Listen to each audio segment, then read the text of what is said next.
welcome to Fantastical Careers with Kelly Bertinelli.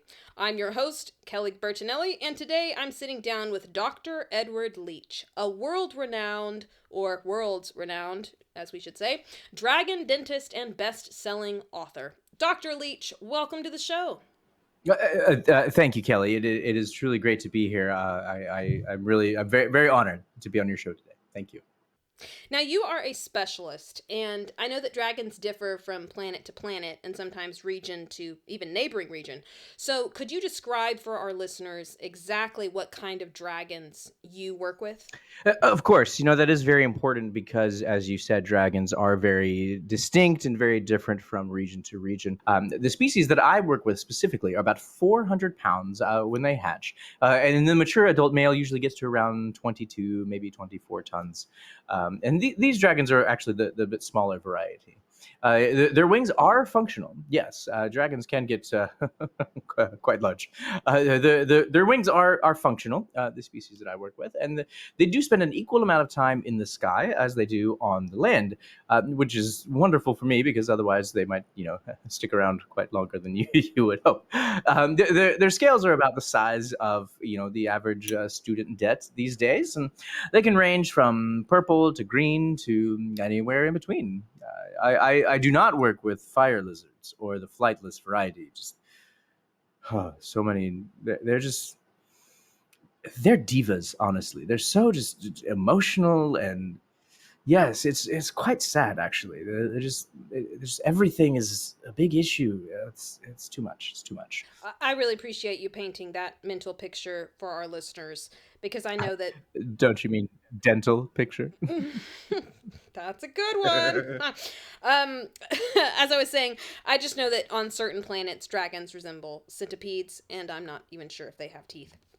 So, in the bio, in the back of your book, which I'll talk about later, you state Best-selling book. yes, your best-selling book. You state that you accidentally came upon the career of dragon dentistry. What were you pursuing before that? I got a 4-year degree in Elvish literature with an emphasis in the Fourth Age. That seems like quite a switch. So, how did you move from that to dragon orthodontics and dentistry?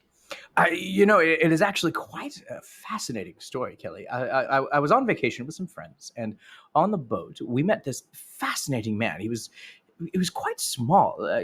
Honestly, probably the tiniest man I had ever laid eyes on, and it's remarkable. I noticed him because, as I said, he was quite small, but he was also fairly nondescript in a tailored turquoise suit with leather boots, no tie, and a briefcase made entirely out of baby eagles. Which, as is quite uncommon, as most briefcases are made out of full-grown eagles. So the baby eagles is what caught my eye. He explained he was a dragon dentist attending a convention in the Baltics, of all places, but he had to hurry home because one of his patients had gotten a toothache. And as we all know, dragon toothaches are not something to take lightly. They can be quite serious. The more he spoke, the more he fascinated me. I dislike human teeth. They are absolutely disgusting. Just the amount of people who do not brush their teeth, it's repulsive. I honestly don't even like to see people smile, but that's probably more due to my disdain for human joy. But dragons sounded totally different. So I went home, changed my major, and graduated 9.5 years later. 9 years. Not okay. It was an accelerated program. I will make a note of that. That is good for our listeners to be aware of. So this episode was announced at a recent live event that I was speaking at, and you definitely do not have to make a statement if you're not comfortable with it, but I did get some feedback from concerned parents who were concerned when they heard I was talking about dragon dentistry because of the recent dragon dentistry mortality rate statistics. Kelly, those are outright lies, Kelly. Those are absolutely false.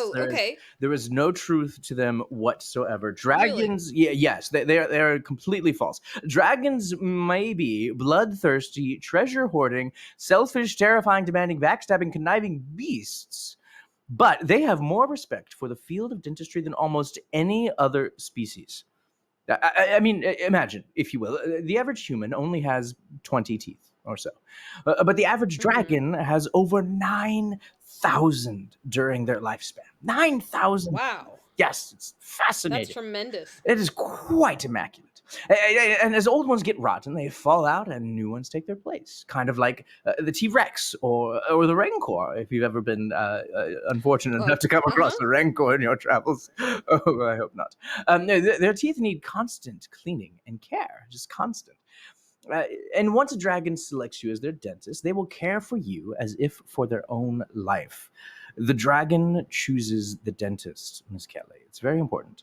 It's a sacred bond. I have 14 patients, and they would rather lose their fire than hurt me. Those statistics are not based on any fact. Based, in fact, on the last report in the Journal of Draconian Orthodontics and Dentistry, it's dinosaurs that those numbers belong to. There is a zero mortality Ah. rate dealing with dragons. Yes, dinosaurs are the dangerous ones, Miss Kelly. You mentioned that the dragon chooses the dentist Yeah. and the bond. Is that sort of like, I know with the tiny species, it's like imprinting, Mhm. or how exactly does a dragon select their dentist? Yes. Well, that is such a fascinating. It almost worth And it. I'm sorry, just could you give us the short version? I'm sorry, I just want to have time to talk about your book. They bite them. I know when I was looking at careers as a teen, the medical field seemed impossible due to just the consuming nature of the work life balance. Mm. So, how Mhm. have you navigated that with just your schedule? Mm.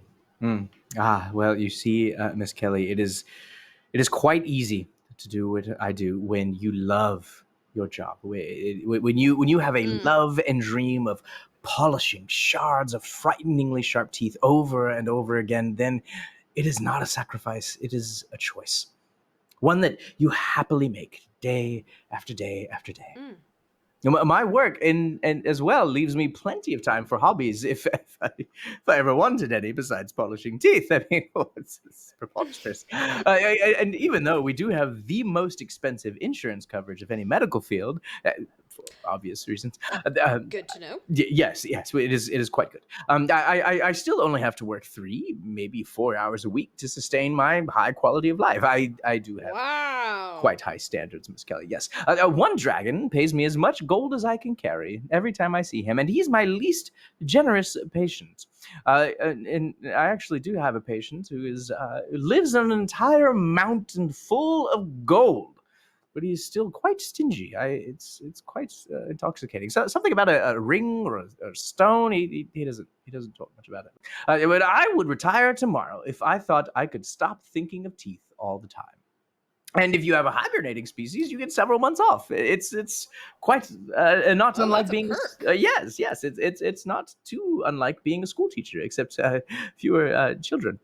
So there's really no reason to not at least consider the field. I do want to bring up your new book, which has been on the top Yes. of the charts for the last 10 weeks. Hmm. Congratulations on Excuse that. Um, 11 weeks, Kelly. Oh, 11 weeks. 11 weeks. Oh, Yes. Thank I will change that in my notes. 11 weeks. you. Yes, ma'am. The book is called A Brief 1,000-Page History of Dragon Dentistry and Art and Myth from 1347 to 1858, Volume 1. Yes. And just for the listeners to know, I honestly have no pre-existing interest in orthodontic mythology, but Dr. Leach's research into dragon braces from the 3rd and 4th age had me absolutely mesmerized, Mhm. just in the not prologue, but that opening chapter that you had. So, do you mind sharing about what drew you to write this um, exhaustive history? Oh, Miss Kelly, exhaustive does not even begin to cover it. I mean, this is merely volume 1. I only stopped at 1,000 pages because my publisher refused to print anymore. So Oh, stay how tuned many for volumes volume are 2. there? Oh, there will be at least 6, possibly 7. Oh. It's quite fascinating. You see, the world of dragonic orthodontry is fascinating. You see, dragons, they have quite a unique relationship to metal, especially the shiny metals. As one might be able to quickly presume. With all the gold that they deal with and the precious metals, it is quite a fascinating relationship. Yes, and in fact, the first braces that were created for dragons were actually made out of gold.